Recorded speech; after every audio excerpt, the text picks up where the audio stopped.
Hello everyone.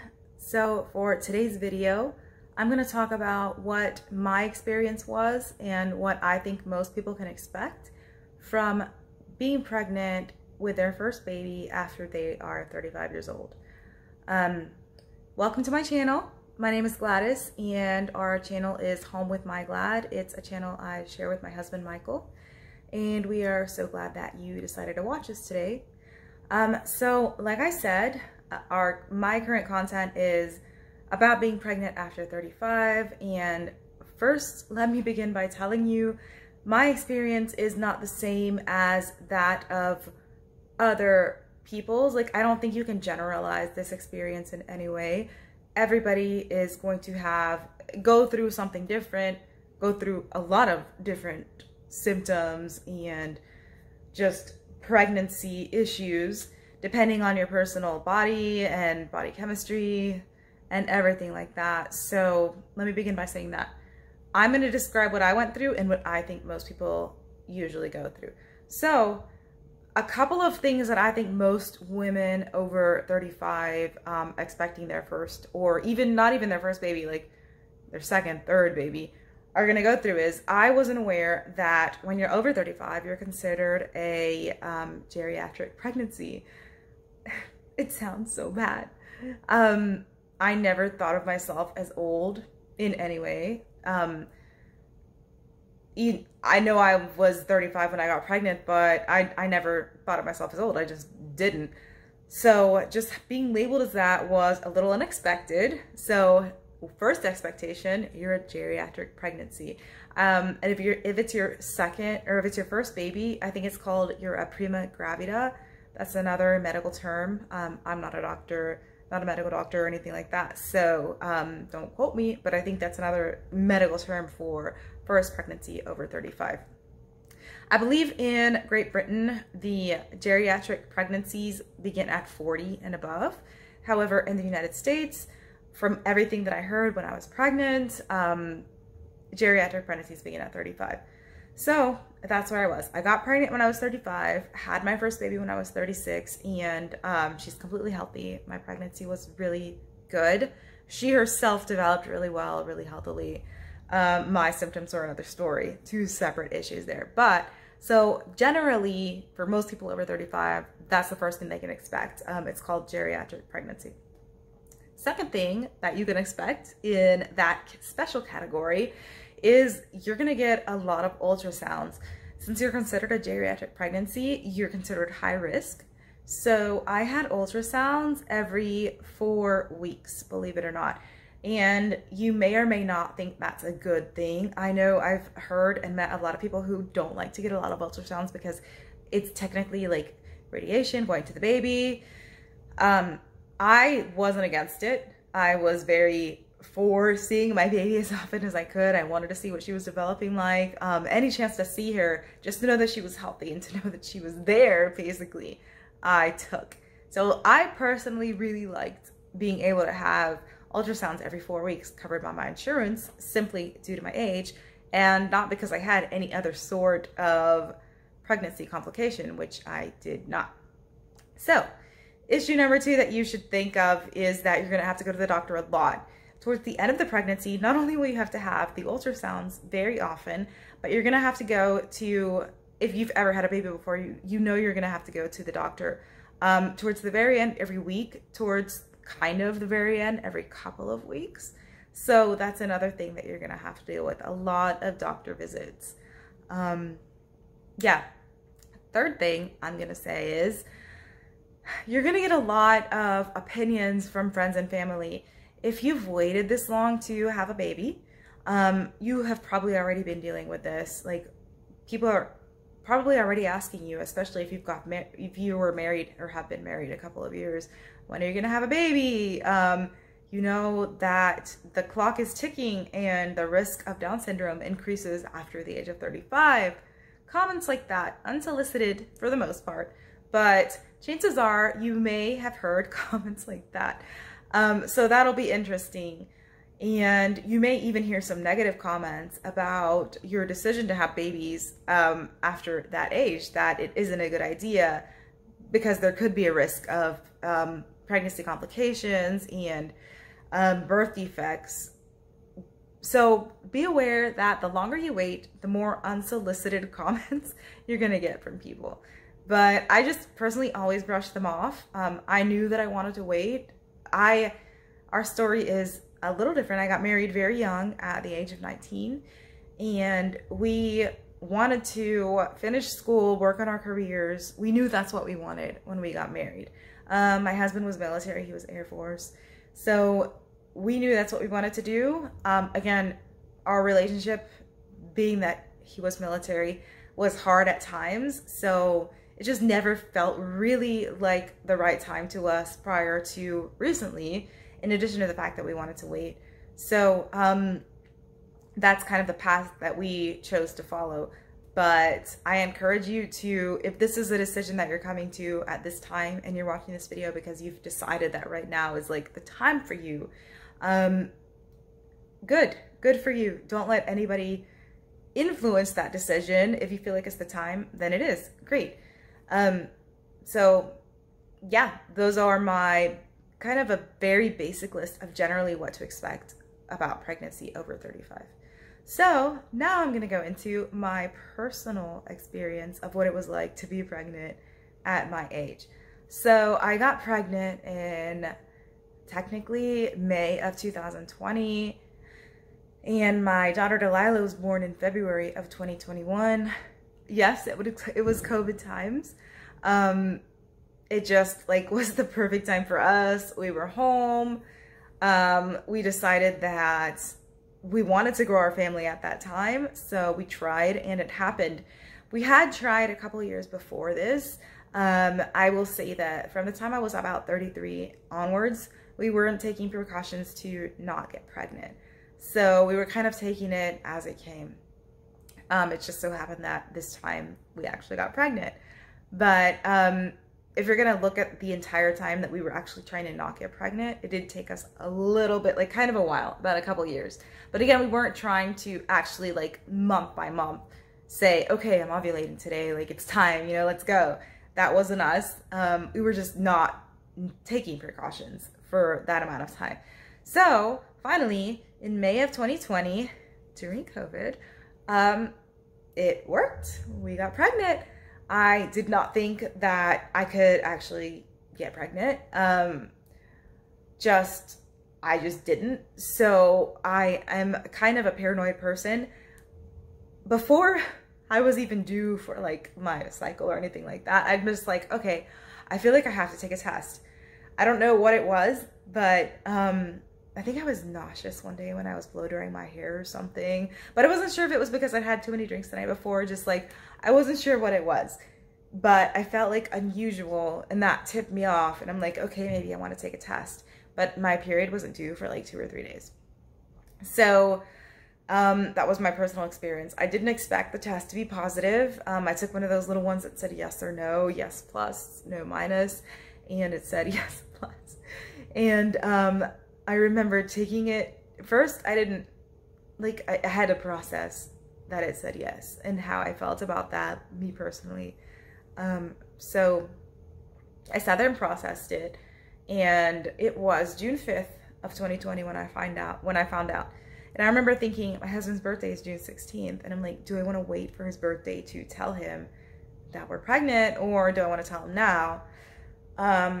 And completely lacking willpower, I decided that, okay, no, I'm gonna go downstairs and tell him now. I won't be able to wait till his birthday. Like, we're home all the time now. I won't be able to wait. So I went downstairs with a little stick in my hand, and I'm like, guess what, honey? We're pregnant. And he was busy. I think he had just got done eating or was eating or something. And I showed him the little stick that said yes plus, indicating that yes, we're pregnant. And he's like, no, that's wrong. You're wrong. I don't believe you.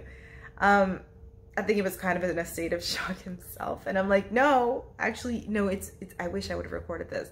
I had to convince him, no, it's right. Like, this is a stick, it says yes. And I think he was probably more shocked than I was to realize that we were. So yeah, we were pregnant. And I mean, I wasn't like, I'm not the type to like wait and tell people usually, but we did wait to tell our family until Father's Day, which was like, I think last year, June 21st. And we were living in Orlando and we're from Georgia. So we had to wait until we came home to tell our family on Father's Day. We like printed out a picture with the pregnancy test because we didn't even have an ultrasound yet because I was 4 weeks pregnant. Like they wouldn't give me an ultrasound at that time.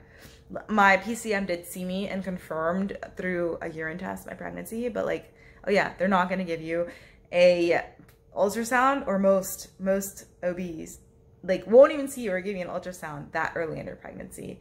So be aware of that, even if you insist. Not to my experience. Maybe you have better insurance than I do or whatnot. Like I couldn't get it at that time. I had to wait, I think, for my ultrasound until I was like 6.5 or 8 weeks. But yeah, I confirmed at the PCM that I was pregnant. I had the hormones or whatever in my body. And then we waited until June 21st to tell our family. And that was that. So I'd say about 6 weeks into my pregnancy, like I was so excited, so happy. I started feeling sick. I'm naturally like, I get nauseous easily anyways. I've never really been able to take like birth control pills or any highly hormonal types of birth control. I'd had an IUD before, but like I hadn't ever been able to do those. So I figured always that pregnancy would be very difficult for me, and I was 100% right. I feel like if you know your body, you know yourself, and you have an inkling about how something's gonna go with you, more than likely you're right about it. So at about 6 to 6.5 weeks, like after we came home from our Father's Day trip, telling our family, they were so happy. On my side, it was their first grandchild. And I'm the oldest of 3 siblings. On my husband's side, it was their second grandchild. So like, of course, everyone was thrilled. Plus we've been married for so long, like everyone was surprised and thrilled. But when I got home, I started feeling just super nauseous, but like every day. And no matter what I did, like my doctor wouldn't even give me any sort of like medication at first. Finally, I got something, I think like promethazine to treat my nausea. I had to take it like every day because I was that nauseous. I couldn't function from 6 or 6.5 weeks onward. Every day I was so nauseous, like to the point where I was in bed. Like I slept, I'm gonna say, the majority of my first trimester. My poor husband, I remember like I stopped even eating most of the meals, making coffee. I remember him mentioning that he hadn't had coffee in like 2 months because I would usually make it in the morning, and that's when we started ordering Starbucks, or he started ordering Starbucks. But like I couldn't, for example, have coffee even. Everything made me nauseous. The only thing that I could stomach, like I was nauseous most of the day until about 5 p.m. And at that time I could eat simple foods like mac and cheese or crackers, or bread, something like that. Milk sometimes, but not yogurt because that was like too tangy. So I had a very simple diet for the first trimester. And I remember just listening to everybody's stories on YouTube and just reading everything I could on the internet about what to do with my nausea, like how to get over it. I tried everything. Everybody was saying, oh, I got better my second trimester. So I was really like looking forward to when my second trimester started, which for me was August, I think about mid-August. So I was really thinking, okay, after my second semester starts, I'm not gonna feel nauseous anymore. But guess what? While I did have more energy, like I was less tired in the second trimester, I still felt really nauseous all the time. The only difference is I had more energy. So for me, it never really went away, even until the end of my pregnancy. I'll say I was nauseous like less often towards the end, towards the third trimester, but I was still nauseous mostly every single day. Like for 90% of my pregnancy, I had to like take medication to treat my nausea. It sucked. That was like how badly it was. Not only was I nauseous, in the second trimester, I started getting migraines. So first it was like nausea that was like debilitating. Then the migraines started. Daily migraines, which nothing would take away. You can't take a lot of medication when you're pregnant, so I would try Tylenol. Didn't take it away. I couldn't take really anything else besides Tylenol, so I went to the doctor, and I remember I even had to go to urgent care once and they gave me a special shot. And that helped a little bit, but I looked into every sort of remedy there was for migraines. Finally, like the OB gave me butalbital, which did help. I still had to take it every few hours or so whenever I had a migraine, which is mostly every day. In addition to that, I discovered Cephaly. It's like this electrode treatment that this little thing that you put on your head, and it like gives you electrodes to the nerves that give you migraines in your head or in your brain. And it's supposed to kind of like treat the nerves and help reduce the amount of migraines you have. And if you're having a migraine currently, it's supposed to like relieve it. I'm not going to say that that worked 100%. It didn't. But it did help me. Like, I used it religiously every day, like it said to do. Like, for migraine treatments, which usually I had every day, I would use it for about an hour, like it said to do. And then, like, to treat the migraine, whenever I didn't actually have a migraine, I'd use it for at least 20 minutes a day. So that helped. That combined with the butalbital during the second trimester, and probably most of the third trimester helped. I still had the migraines. Next issue that I had in the third trimester, I remember I had this neck crick that randomly came one day, and I know that like all of the ligaments in your body are loosened when you're pregnant because your body basically has to open up to let the baby out. Like down there, your pelvis and everything has to loosen and open up to let the baby out. But not only does everything open up down there, your entire body becomes looser. So as a result, I think you're more susceptible to injuries because your entire body is like looser. So in my third trimester, I got the pleasure of a neck crick that lasted about 3 or 4 weeks. I didn't know what to do. I tried physical therapy. I tried medication, which none of the painkillers helped with that. It was horrendous. I couldn't sleep even. I couldn't do anything but just like lay there in one position. Finally, I decided to go to the chiropractor, and they helped me a lot. So if you run across that issue, like you have a crick in your neck, especially during the third trimester, definitely recommend the chiropractor. You're gonna have to go a lot of times, but it will help relieve the pain somewhat. Not only that, I had freaking carpal tunnel syndrome, which I'd never had in my life, and I've worked with computers for like a long time, or at a computer for a long time, like long periods of time. Never ever have I ever had that issue until my third trimester of pregnancy. If you've never had it, basically it feels like your arm is going to sleep, like your wrist, from the wrist down, it feels like your arm is going to sleep. But on top of the going to sleep feeling, like you'll just be laying there in bed and it feels like your arm is going to sleep, but it'll also kind of sting, like hurt on top of the going to sleep feeling.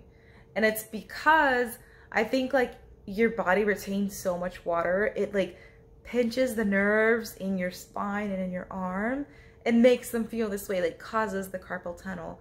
So I had that in, at first, only my left arm. For some odd reason, I'm right-handed, but only in my left arm. And then it spread to my right arm as well. So that was like bad. Like I was sitting there just with, I remember at one point with my neck crick and my dual carpal tunnel syndrome in both arms, just miserable. And I like, another issue that you have when you're pregnant for me is I couldn't sleep. I had insomnia. I had to take like sleepy medication, but you can't take any of like the good sleepy medication when you're pregnant. Like you have to take like, I remember taking like children's melatonin or something, which didn't really help me very much. So I was up most of the night. And I remember like in the morning time, I'd be exhausted from not being able to sleep at night, but I still wouldn't be able to sleep. So this was like my personal experience, like my whole pregnancy.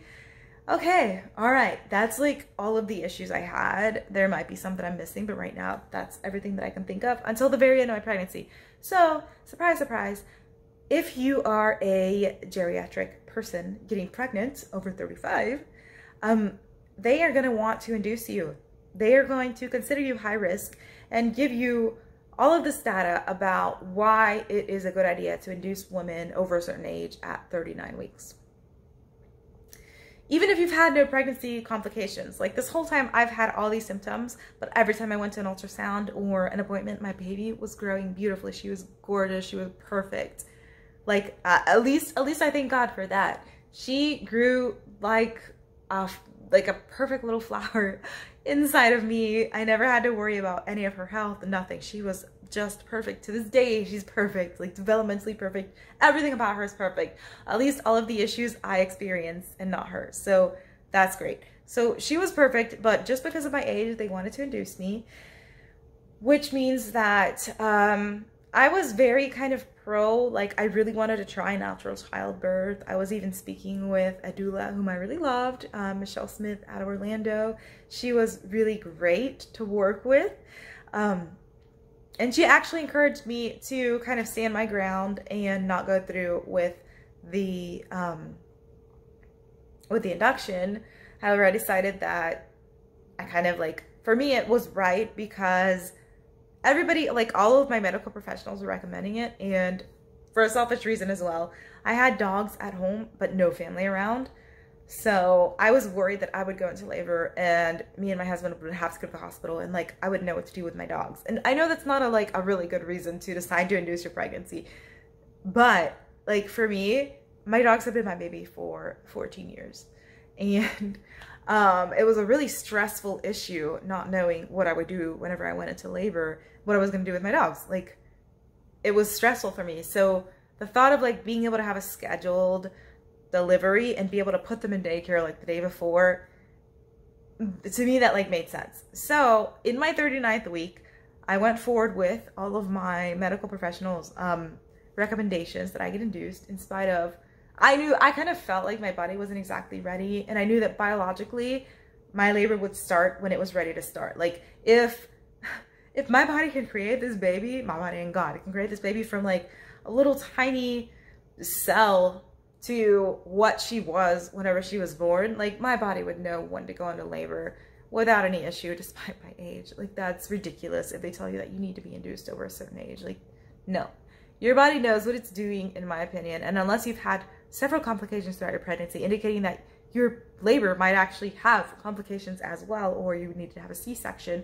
because the baby, for example, is breached or the cord's wrapped around its neck or you have low amniotic fluid, any emergency situation like that, there is no reason for you to go through this induction. However, I decided to do so for my own personal reasons, just so you know. And I was induced. They gave me a little white pill down there. And then I think I took one too. I forgot what it's called. It's a little white pill. It's supposed to help like thin your cervix a little bit.